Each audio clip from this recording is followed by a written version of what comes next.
Hi, and welcome to my kitchen. My name is Jackie, and on my channel, I try to come up with quick, easy, and delicious recipes for the whole family to enjoy.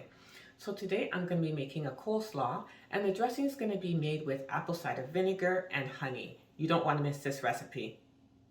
So I have here half of a green cabbage and half a purple cabbage, and I'm just going to get my grater and start shredding these.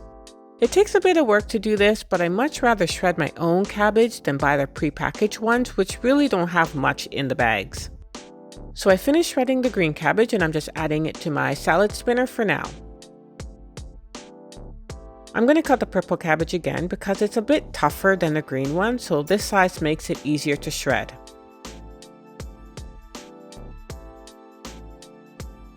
Alright, I'm done all the shredding, so I'm going to wash these in my salad spinner so that I take out as much water as possible. So when I wash my vegetables, I do a mixture of water and some vinegar, 3 parts water to 1 part vinegar. And so I've done that already here. Now I'm just going to spin this a few times just to make sure that I drain off a lot of the water because I don't want soggy coleslaw. So here are my 3 carrots, and I've already washed and peeled them, and now I'm going to grate these as well. I like adding carrots to my coleslaw because it gives it a nice sweet taste and it balances out the cabbage and dressing flavors. So here are the 3 carrots nicely shredded. And now I'm going to add the cabbage to the bowl, and you can see how much liquid I was able to spin out of it. As you can see, this makes a lot of coleslaw, so if you don't need so much, you can always cut the recipe portions in half. Okay, so now for the dressing. In this bowl, I'm adding 4 tablespoons of apple cider vinegar. If you don't have apple cider vinegar, you can use vinegar as well. About 4 tablespoons of honey.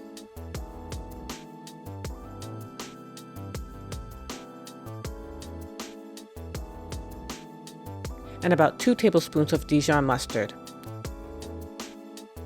And I'm going to whisk this really well. Now this dressing is just a basic guide, so if you like a bit more sweetness, you can add a little more honey, or if you like the spiciness of the mustard, you can add more mustard as well. It's really up to you and your taste. I'm going to add a dash of salt and a little bit of black pepper as well because I think they really balance out the flavor of a lot of dishes. So now it's time to add the dressing to the cabbage and mix really well. And as I said, you can add a bit more of any of the ingredients that works for you. This coleslaw is going to go really well with things like barbecue chicken, steak, or burgers, and I even eat some with bacon and eggs for breakfast. I'm going to cover this with some plastic wrap and put it in the fridge for a couple of hours just to make it marinate some more before serving. And here it is. The purple cabbage along with the carrots make this dish look so vibrant and colorful, and it tastes as good as it looks. Thanks for watching. Don't forget to hit that like button and subscribe.